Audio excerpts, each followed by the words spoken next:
I'd like to just report on a few items that I am responsible for and have been doing this past year and will be doing for the next year. Need these. First item is the Human Resources Committee. This committee is made up of the following members: myself as the chair, President-elect Greg Miller, and President Bob Vandenberg.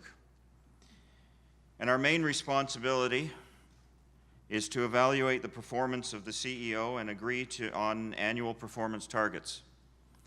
Now, those annual performance targets that we set with the CEO, they're what gets trickled down into the rest of the organization.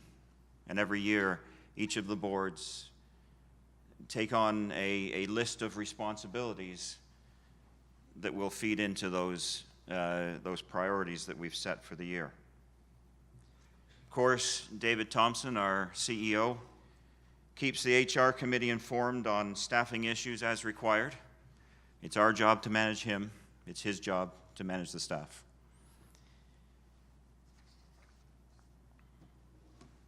The nominating committee is made up of the following members: myself, again, as chair, Mike Belmonte, ASCT, Robin Dunn, C.E.T., Rod McLeod, C.E.T., and David Sloan, C.E.T.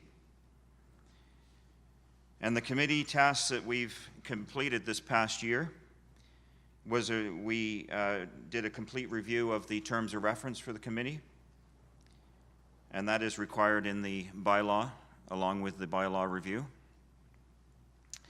And we completed a search for an OACETT representative on PEO Council after our current representative, Sharon Reed, from the Peterborough area, decided after a couple of terms that it was time for somebody else. Now on that one, we're just waiting for the Attorney General's office to finish that process and make the announcement as to who our next OACETT representative will be. The known tasks that we have to come up: we have a nomination of a student representative on council for the next year, starting in September, going through till the AGM next year. And we're working on that right now. We have an open position for a regional secretary-treasurer in the Western region that we are also looking at right now. And of course, in the fall and into the winter, we will have our elections for the 2017-2019 term of office. So perhaps some of you will be getting a call from me or an email wanting to know if you're interested.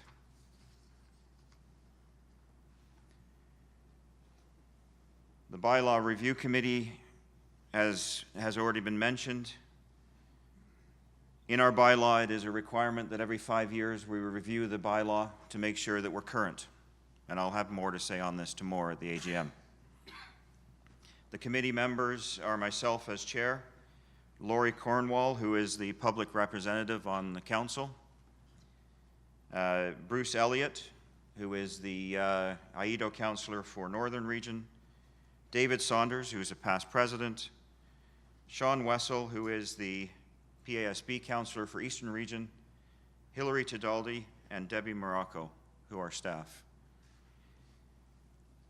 The committee has completed the full review of the bylaws as required by the bylaws, and tomorrow I will have more to say on the changes and to present those for us to vote on.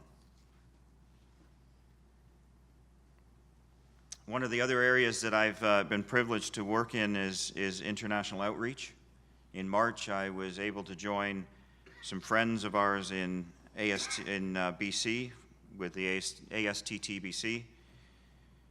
And we went to India for a week to meet with a number of individuals from the associations that are listed: the National Board of Accreditations, All India Committee on Technical Education, Canadian Immigration Integration Program, and we had an opportunity to meet with some Canadian immigration staff at the Canadian High Commission at a barbecue.